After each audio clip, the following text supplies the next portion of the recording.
We want to welcome our next guest, man. We got some royalty in the building, man. Miss YEMI ALADE. Welcome to New Music Wednesday. Hello. How are you doing today? I'm fine, thank you. Are you checking in from Nigeria today? Yes, from Lagos. Wonderful, wonderful. Worldwide affair for sure. You know what I mean? Thank you so much for joining the call, man. How was life? How was the world? How was Nigeria? How's everything going right now? Well, Nigeria is hot, hot, hot, hot, hot. The weather is really hot. I've missed this. So far so good. We just had Easter, all over the world, obviously. But yeah, a lot of food to eat. A lot of food to eat. That's right. That's right. How often are you making your way to the States?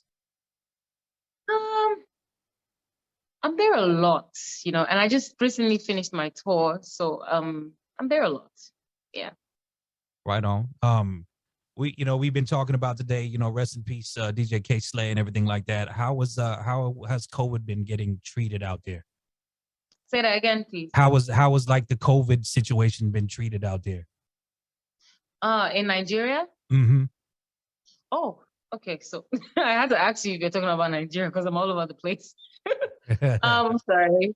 Okay, so well, to be sincere, it really hit Nigeria bad, especially the women and kids because they're the primary care givers, obviously all over the world. But we were a bit slow to start the testing because it's really expensive to do the COVID testing here compared to the States. Because like when I'm in the States and I want to travel out, I could do free COVID testing. But over here, you have to pay quite some money. Wow. So it's been slow, but just like it affected the entire world economy-wise, it definitely hit Nigeria. Yeah, so. But the world is beginning to get its action back little by little. Same here. Is the vaccination talk heavy over there? Like it, you know what I mean? Is that getting pushed out there as well? Oh yes, definitely. There's a lot of campaigns trying to I think the problem is just that there's a lot of people are in doubt about the efficacy and the actual reason behind the vaccination. A lot of people Yeah. have the idea that there's a premeditated idea. The main reason is being swept under there's a hidden agenda. I think that's the right word. A lot of people believe that there's a hidden agenda, and so there's a lot of like One Org and the UNDP. There's a lot of talks that they're hosting, both online and in physical, trying to inform the people of the need to get vaccinated, etc. So yeah, a lot of people are definitely getting to hear about that. Considering your influence, has people reached out to you for campaigning for that type of thing out there? Oh, definitely. So I'm a goodwill ambassador for United Nations, and definitely in the beginning when COVID had started, one of the primary roles that were given to ambassadors was to try to lend their voices to a lot of countries like the States and Europe to actually not forget that there are people in Africa who definitely also need attention. They need aid, whatever assistance they can get, from the face masks to whatever preventive measures or hospital equipment that were needed, for those who were experiencing severe cases, severe symptoms of COVID, so yeah. But I'm happy that COVID is going by God's Yes. grace. Yes, we all are. Although people are saying that it hasn't really gone, it's still like turning into something else, be it changing form and its symptoms, blah, blah, blah. But it is going. After all, like, we're having this interview. Who knows, maybe next time I'll be physically there with you. So Yes. Mhm. That is the goal for sure, man. But we thank you again for joining us. We know your time's a little limited today, so definitely want to switch gears and talk a little bit about this new song. How did things come together with you and Cranium? Oh yeah, so this glad to be talking about music. Um this is my first song for the year 2022, the first of many, of course, and it features Cranium. Cranium I met in London. We were introduced via Chipmunk, but musically, I've always loved his sound and his vibe, and I believe I was kind of starstruck when I met him. I was like, Cranium. I really love his music and his translation of melodies. Also, the fact that he speaks a lot, sings a lot about women, you know, and I just thought to myself, he had to be the right person to be on the song. Oh, Fire. yeah. Fire. That's what I'm talking about. That That's is epic dope right there. That is epic right there. Hey. That's a hit right there. Serious. I like Man, it. I like it. congratulations on that. That's all kind of feels right there, boy. Hell yeah. All the way to the top. All the way to the top. You know what I'm saying? For sure, man. I'm just so proud of you for everything that you have done with your career, and the way the world is just slowly getting behind you. Just a beautiful thing to watch. Thank you. Yeah, my only question is, you know, what else do you want to accomplish? Like, you know, is there an artist or anybody you want to work with? Is there a project that you want to do personally? Is there a business that you're opening up or that you want to open up? What does YEMI, what else do you want, you know, as things progress? Thank you so much. I really appreciate everything you said. You see, so you might call me the Oliver Twist because I want so much. There's so much that I want, but it's like the one time I achieve something, there's always something else that I want. But in general, in terms of collaborations, I'm definitely looking forward to, you know, making music with someone like Bruno Mars. I really love Bruno Mars. I love Ty Dolla $ign. Like, I can drop names for a long time. And the fact that I'm yet to make these songs with them, it definitely means that it will eventually happen, because I was this hyped and excited, just saying to myself how much I really love Beyonce, and voila, I'm on 2 songs with her. That happened for the Lion King, the Black is King project, you know. So like, I believe that the more I put it out there into universe, it will definitely eventually happen. In terms of business, I love money, so yeah. I That think one is we all do. definitely there. And I'm definitely, I'm every time I tour, because I've toured America about 5 times, Europe about 3 times, and the only side to business, apart from just really leaving my heart on stage, is that I always have like merchandise. But I intend to really go into branding, proper branding, and selling things that are a proper representation of my Africanness, originality, so anyone and everyone can have a piece of that, you know. So I can't wait for that to happen. Dope. All right. I guess Earl, you're next. Yeah. How are you, YEMI? Good evening. Very much a pleasure and honor to have. Sorry. No, I was saying very much a pleasure and an honor to have you on the show. Been a huge fan of your music. So I heard you just mention that, you know, obviously as a professional, you're always looking to grow and always looking for more. Just curious, like, what is your vision of success? Like, you know, I don't anticipate there being a point where you would feel comfortable just sitting back, but, you know, is there a point that you see to where you might feel, okay, cool, like, you know, things have been set, I'm comfortable, I'm happy with my career? I'm just curious about that. I don't know. Thank you for this question. And as you were speaking, I was, you know, thinking in my head at the same time. And you see, the thing with comfort is that where I'm from, which is Nigeria, Lagos, there are a lot of obstacles against every individual, that is difficult to find yourself in a comfortable situation. And so the thing that we always crave for, if we take it back to my beginning years, my early years in the hustle, the thing we always crave for is actually comfort.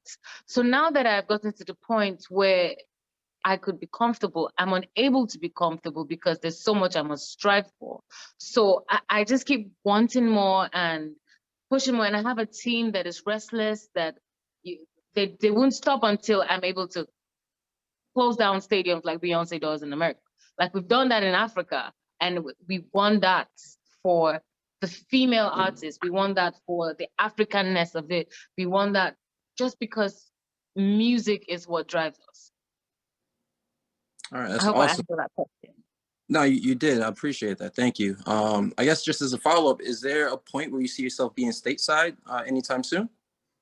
Stateside, like being on stage? No, I'm sorry, stateside, like here in the US. Oh, to be sincere, I actually just left Atlanta about less than 9 days ago. I just left Atlanta. Yeah, and I will be back. I will be on stage with Angelique several venues. I can't remember the name, but it's not Carnegie Hall. So like, I'm a bit all over the place, but I'm always in the States. Look, I'm where the money is. Understood. Yeah, For Chelsea, sure.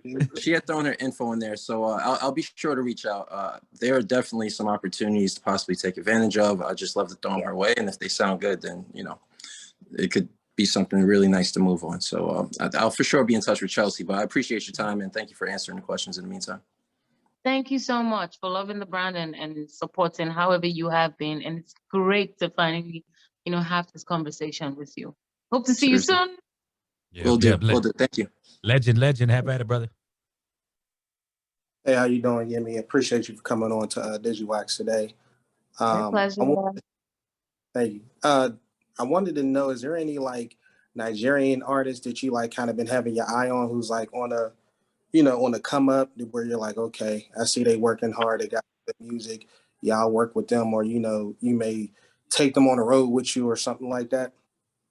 I like that question because it sort of like ties into I think the first question, the last question I just received, which is about success. I just to go back to that question and then come back to yours.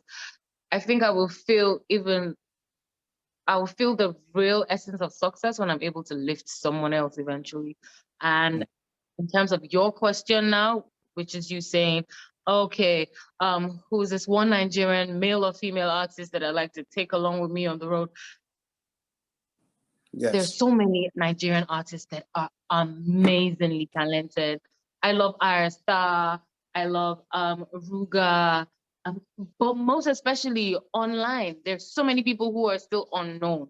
And to be sincere, I tell you, every day I pray to God to send that person to me, because we have had several young artists who have come and come my way, and not a lot of them are patient. So I pray to God that the right people come my way who are patient enough to understand that good things don't come easy and don't come quickly, and till that one person or those people are of that same mindset, I am waiting and ready. Like my shoulders are a stepping stone, and I can't wait to be useful in that, that way.